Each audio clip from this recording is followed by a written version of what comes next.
तो good morning student, मैं आ चुका हूं आपके सामने फिर एक बार नए लेक्चर के साथ। और मैं आज अपने कैमरामैन मनीष के साथ इस लेक्चर को जो है कंटिन्यू करने वाला हूं। तो आप लोग भी ध्यान से समझिएगा। लास्ट लेक्चर में हम लोग क्या छोड़े हुए थे?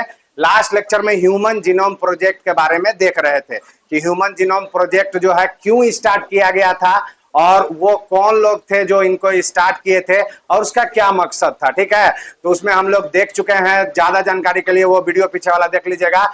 आज के इस लेक्चर में हम लोग वहां पे एक क्वेश्चन छोड़े थे कि क्यों ह्यूमन जीनोम प्रोजेक्ट को मेगा प्रोजेक्ट कहा जाता है, क्यों कहा जाता है, उसका आज हम लोग यहाँ पे आंसर देने वाले हैं और बहुत सारे चीजों के बारे में जानने वाले हैं और इसको पूरा खत्म करने वाले। ध्यान से समझिएगा तो आपको आराम से समझ में आ जाएगा। इसको मेगा प्रोजेक्ट क्यों कहा जाता है? तो जब इसके लिए सोचा गया, यानी कि पूरे ह्यूमन के जीनोम के सीक्वेंसिंग करने के लिए सोचा गया, तो ये देखा गया कि ह्यूमन का जीनोम का जो बेस पेयर का लेंथ है कितना है? 3 × 10⁹ बेस पेयर। तो इसके बाद वो अनुमानित लगाया गया कि इतना बेस पेयर है। फिर उसमें देखा गया कि एक बेस पेयर को सीक्वेंस करने के लिए यूएस कितना डॉलर लग रहा है? $3 लग रहा है। तो इस हिसाब से देखा जाए तो कितना हो जाएगा? 9 बिलियन US$ का खर्च था। यानी कि लगभग कितना है? 3 बिलियन के बराबर है। ये कितना बिलियन के बराबर है? 3 बिलियन। यानी कि 3 बिलियन को सीक्वेंसिंग करना है। अगर हमको एक सीक्वेंस में रखना है, अगर जानना है, तो लगभग कितना बिलियन US$ का खर्च होगा? 9 बिलियन US$ का खर्च था। इसीलिए क्या इसको एक यूएस के द्वारा इसको स्टार्ट किया गया था। बाद में देखिए बहुत सारे पार्टनर को क्या कर दिया गया, इसमें इंक्लूड कर दिया गया। और यही नहीं, अभी और सुनिए, इसमें और क्या बोला कि अगर इसको बुक में, ये मेगा प्रोजेक्ट क्यों है? अब देखिए खर्च इतना लग रहा है, अगर बुक में इसको लिखा जाता तो बुक के बारे में कहा गया कि बुक जो है कम से कम एक पेज में कितना वर्ड लिखेंगे? 1000 लेटर को जब हम लिखते, एक पेज ऐसा बुक बनाना होगा कि एक पेज हो उसमें 1000 लेटर अगर लिखाएगा और एक बुक 1000 पेज का होगा, तब कितने बुक लग जाएंगे? इसमें 3300 बुक लगेंगे पूरा। अगर बुक में अगर सीक्वेंसिंग करना चाहे तो पैसा इतना लगेगा, बुक इतना लगेगा।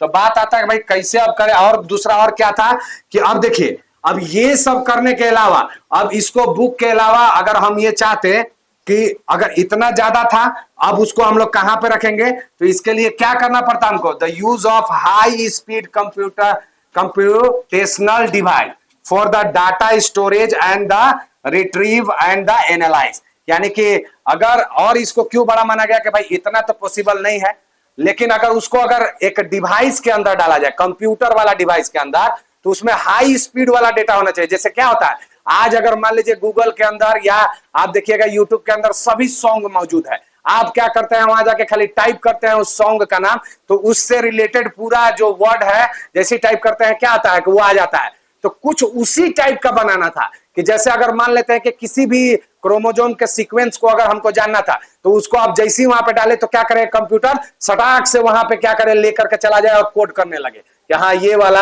आपको कोड करना है। तो ऐसा बनाने के लिए हाई स्पीड कंप्यूटर डिवाइस की जरूरत थी। ठीक है, तो अब इसमें देखिए ये ह्यूमन जीनोम प्रोजेक्ट जो है वो क्या करवाया, तो इसके लिए हम लोगों को यहां देखिए, closely associated with the rapid development of new era in the biology called the bio informative. अब ह्यूमन जीनोम प्रोजेक्ट जो है अगर इस तरह से कर देने से क्या होगा कि वो बायोलॉजी के अंदर एक नया इवोल्यूशन टाइप के लेके आना था, और उसी को हम लोग बायो इंफॉर्मेटिक बोलते हैं। यानी कि बायो इंफॉर्मेटिक क्या है? बायो का इंफॉर्मेशन, यानी कि जीवों का इंफॉर्मेशन रखने वाले टेक्नोलॉजी को हम लोग क्या बोलते हैं? Bio informative. तो उसमें क्या यूज होता है? High speed computer device use होता है ताकि उसमें स्टोर करके रख सके और उसमें क्या कर सके आगे, जैसे ही उसको अगर शेयर करना हो, जैसे अगर मेरे मोबाइल में कोई चीज है तो उसको अगर हमको शेयर करना है तो क्या करते हैं? तुरंत शेयर करते हैं एक डिवाइस से दूसरे डिवाइस। तो वो भी फास्ट होना चाहिए और इतना सीक्वेंस स्टोर होने का इसमें कैपेसिटी होना चाहिए। तो बायो इंफॉर्मेटिक्स में क्या किया जाता है कि उसमें ये पूरे डेटा को रखा जाता है। तो इस तरह से जो है इसमें इसको क्या बोला गया, ये मेगा प्रोजेक्ट है, जिसके वजह से इसको मतलब मेगा प्रोजेक्ट कहा गया था, ये सब कारणों के वजह से। अब आइए इसका गोल क्या है, इसका एम क्या है, ये पता होना चाहिए कि ह्यूमन जीनोम प्रोजेक्ट क्यों किया जाए भाई, उसका क्या मेन मकसद था। तो मेन मकसद क्या था स्टूडेंट, कि आइडेंटिफाई करना था अप्रोक्सीमेटली 20,000 से 25,000 जीन इन ह्यूमन डीएनए। यानी कि साइंटिस्ट अनुमान लगा रहे थे कि ह्यूमन के अंदर कितना जीन होगा, कितना एक पूरा उतना डीएनए लंबा जो है 2.2 मीटर का, उस पर कितना जीन होना चाहिए, लगभग 20,000 से 25,000 जीन होना चाहिए। उसको हम लोगों को क्या करना है, पहचान लेना है, उसको क्या करना है, पहचान लेना है। दूसरा क्या था कि 3 billion chemical base pair make up of the human DNA, यानी कि वो जो 3 बिलियन बेस पेयर है उसको हमको डिटरमाइन कर लेना है, पहचान लेना है कि कौन कौन वो बेस पेयर है। तो इसका पहला क्या था कि इतना जीन को पहचानना, और उस जीन के लिए जो कोड करता है हमारा सीक्वेंस उसको पहचानना, और साथ ही साथ जब पहचान ले तो उसको स्टोर करके इंफॉर्मेशन को रखना डेटा के रूप में, और फिर उसको डेटा एनालिसिस में इंप्रूवमेंट टूल ऐसा बनाए कि जब जब पढ़ना पड़े तो फटाक से उसको हम लोग निकाल के एनालाइज कर सके। और साथ ही साथ जब जरूरत पड़े, मान लीजिए किसी एक जगह नहीं ये स्टोर होगा, अगर मान लेते हैं कि ये वीडियो मान लेते हैं शूट हुआ, अब इसमें जाके स्टोर हुआ, अगर आपको चाहिए तो हमको क्या करना होगा, सेंड करना होगा, देना होगा, या एक ऐसा प्लेटफॉर्म पर डालना होगा जहां से आप सब डाउनलोड कर सके। तो ऐसा करने के लिए ट्रांसफर रिलेटेड टू टेक्नोलॉजी के ऊपर भी इसमें क्या करना था, अच्छे से काम करना था, ताकि बढ़िया से इसको हम लोग ट्रांसफर कर सके जब भी जरूरत पड़े। मान लीजिए कोई बीमारी इंडिया में निकल रहा है, ह्यूमन तो हर जगह है ना, तो इंडिया वाला को अगर चाहिए वो वाला बीमारी के लिए इलाज, तो वहां से क्या करेगा, वहां से डेटा भेज देगा, अब यहाँ से उसको सीक्वेंस देख करके निकाल करके पहचान लेगा कि ओ ये बीमारी में यहाँ से प्रॉब्लम था।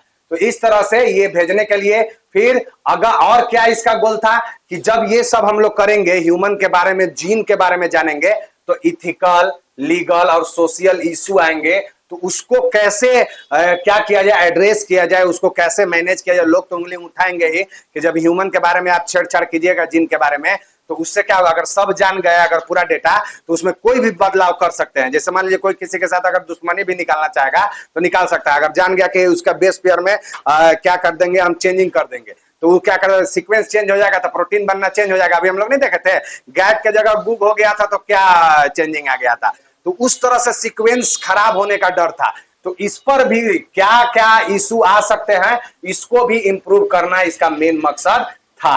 और ये था तो ह्यूमन के बारे में था, लेकिन इसके साथ साथ नॉन ह्यूमन के बारे में भी आज जो है हम लोग बहुत सारे माने साइंटिस्ट लोग ह्यूमन के अलावा भी सीक्वेंस कर लिए हैं। जैसे बैक्टीरिया के बारे में जान लिए हैं, ईस्ट के बारे में, क्योंकि इन लोग हमेशा हमारे जिंदगी से रिलेटेड रहते हैं और बहुत सारा हमारे आसपास में रहते हैं। और साथ ही साथ यहाँ पे देखिए ये फ्री लिविंग जो नॉन पैथोजेनिक निमेटोड है, कोरिनो हैबिडाइटिस इलांगेंस, ये जो है इसका भी कर लिया गया, ड्रोसोफिला के ऊपर कर लिया गया। हम लोग पढ़ चुके हैं कि मॉर्गन साहब का एक्सपेरिमेंट इसी पर था, तो ड्रोसो इसके बारे में भी जान चुके हैं। चावल के वेराइटी 36,000 से भी ऊपर वेराइटी है चावल का पूरे दुनिया के अंदर, तो उसमें भी हम लोग उसका भी जान गए कि भाई क्या कारण है। फिर ये देखिए आर्बिडोप्सिस, इसके बारे में भी, ये भी एक प्लांट है, इसके बारे में भी हम लोग जान चुके हैं।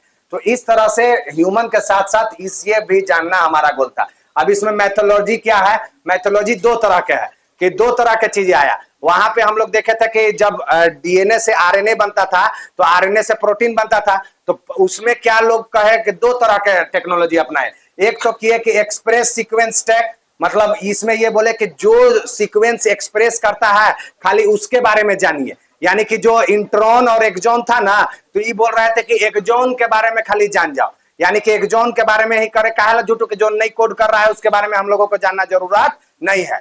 क्यों जानेंगे जब उसका कोई मतलब ही नहीं है। तो एक तो कुछ लोग ऐसे एडवाइस किए और कुछ लोग बोले कि नहीं ऐसा नहीं है, जो नहीं है उसके बारे में जानो, हो सकता है कि आगे कुछ ऐसा काम पड़ जाए, इसलिए जब जान आ रहे हैं, मेहनत कर रहे हैं, तो इंट्रॉन के बारे में भी हम लोग जानेंगे। तो इसमें दो मेथोडोलॉजी लगाया गया। एक तो कुछ लोग बोले कि भाई खाली कोडिंग सीक्वेंस को कीजिए, और एक बोले कि नहीं कोडिंग और नॉन कोडिंग दोनों को करना पड़ेगा, यानी कि एक्सप्रेस जो कर रहा है इंट्रॉन और एक्सॉन दोनों को करना पड़ेगा। एक क्या बोलता है कि सिर्फ कोडिंग को करना पड़ेगा, ठीक है।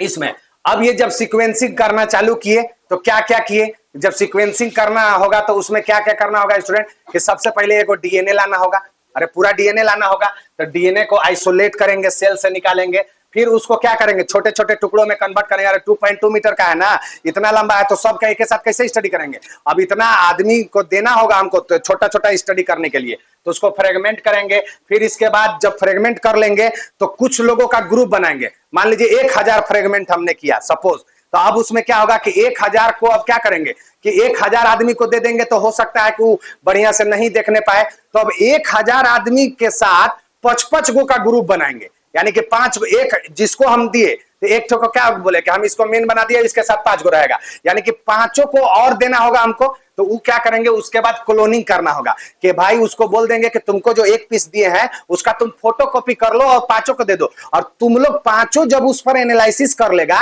और 5 का जब एक रिजल्ट आ जाएगा तब तुम लाना। ऐसे 1000 लोगों को हम लोग किए, तो 1000 के साथ 55 गो और आदमी दे दिए, तो उससे क्या होगा कि डेटा बढ़िया से कलेक्ट हो सके। क्योंकि कभी कभी नहीं होता कि ये काम ये भी करो, ये भी करो, ये भी करो, कोई भी काम करने के लिए कर दिया जाता है, तो उसमें क्या होता है कि उससे क्या होता है कि जब लोग 3-4 एक गलती हो सकता है, एक बोले तो गलती हो सकता है, 2 बोले तो गलती, लेकिन अब 4-5 गलती नहीं कर सकता है, क्योंकि वो 4-5 लोग एक साथ उसको देख रहे हैं छोटे छोटे फ्रेगमेंट को। तो उसके लिए क्या किया गया कि इसको क्लोनिंग किया गया, और क्लोनिंग करने के लिए क्या यूज किया गया, बैक्टीरिया यूज किया गया होस्ट के रूप में, जहां पे बैक्टीरिया क्योंकि फास्ट ग्रो करता है।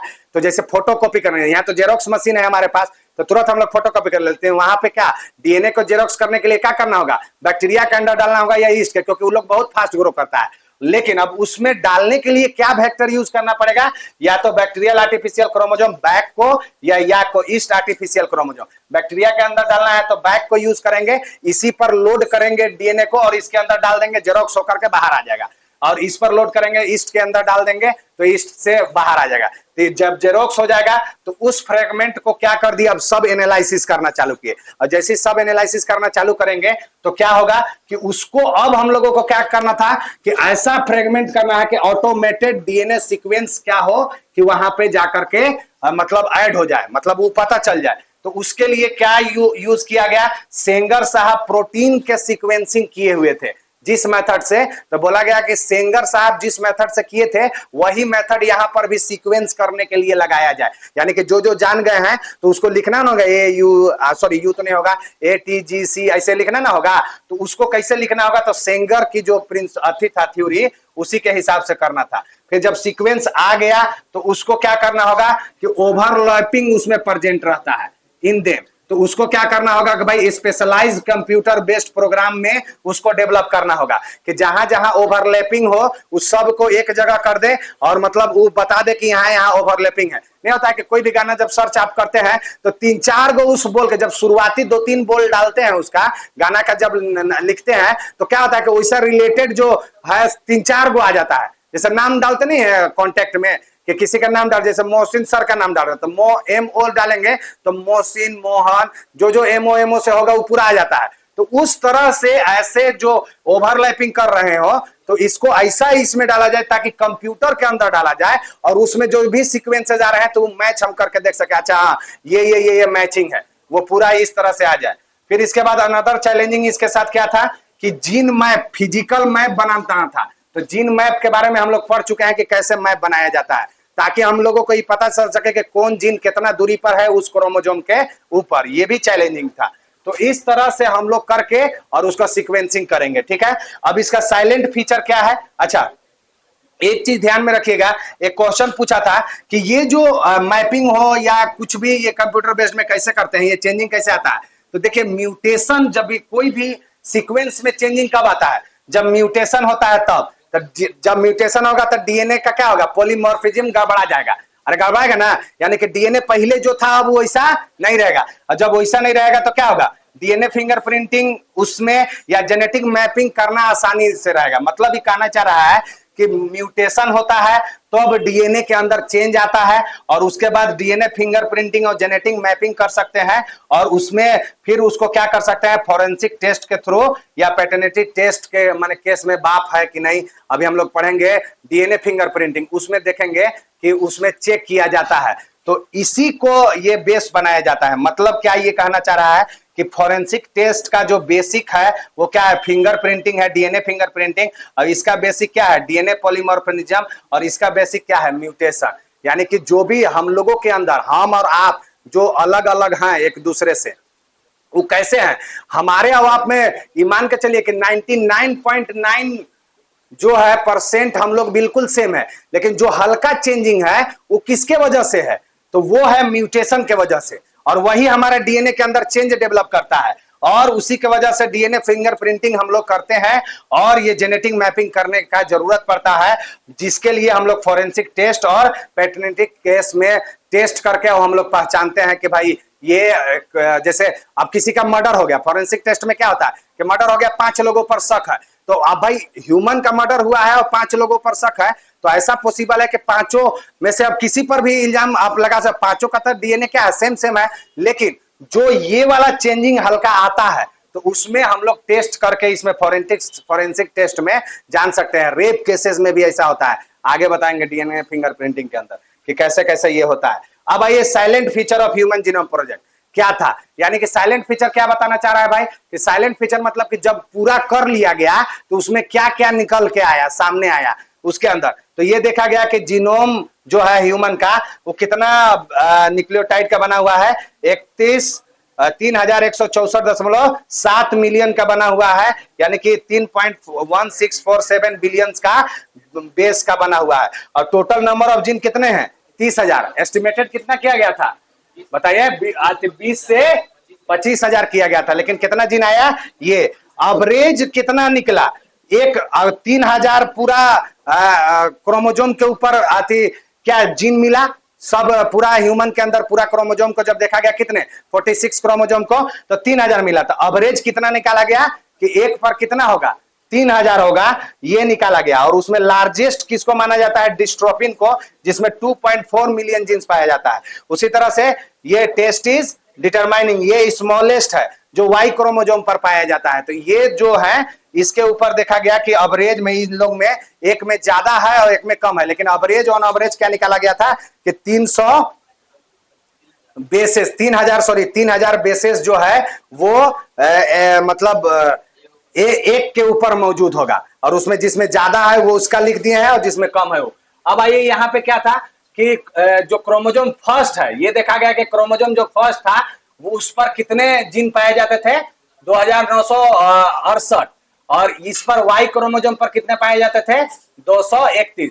तो ये ध्यान रखिएगा सबसे बड़ा क्रोमोजोम कौन होता है फर्स्ट, और उस पर ज्यादा जीन पाया जाता है, और छोटा कौन होता है वाई, और उस पर कम क्रोमोजोम पाया जाता है। और अब देखिए इसमें और क्या बोलता है, और क्या देखा गया, the function are known for the over 50% are discover gene, यानी कि जो भी 50% अभी तक डिस्कवर जीन हो चुका है उसमें 50% के बारे में हम लोग जान चुके हैं, माने उसका काम के बारे में जानते हैं, बाकी के नहीं जानते हैं। और ये माना गया है कि लेस देन 2%, यानी कि लगभग 2% के करीब में हमारा जो भी देखा गया कि जीनोम जो है कोड करता है प्रोटीन के लिए, बस मात्र 2% जीनोम, उतना जीन में मात्र 2% ही है जो कोड करता है, बाकी और अलग अलग चीज के लिए कोड करता है जिसका अभी कोई ज्ञात नहीं है, ये सब देखा गया। और साथ ही साथ क्या देखा गया कि रिपीटेड सीक्वेंस बहुत ज्यादा देखा गया लार्ज पोर्शन में ह्यूमन जीनोम के अंदर के, बार बार एक ही चीज रिपीट करता है, बार बार एक ही चीज रिपीट करता है इस तरह से।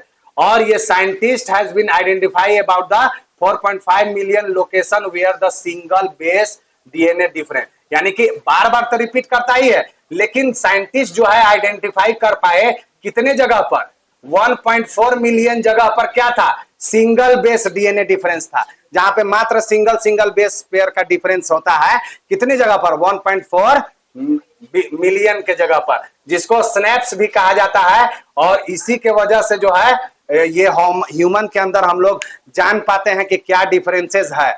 तो इस तरह से हम लोग जो है ये जो ह्यूमन जीनोम प्रोजेक्ट के बारे में समझे। अब अगला जो है इसका एप्लीकेशन जो यूज होता है वो होता है डीएनए फिंगरप्रिंटिंग में, तो वो देखेंगे अगले लेक्चर में। तो आज के लिए इतना ही रहने देते हैं, मिलते हैं नेक्स्ट लेक्चर में, तब तक के लिए थैंक यू।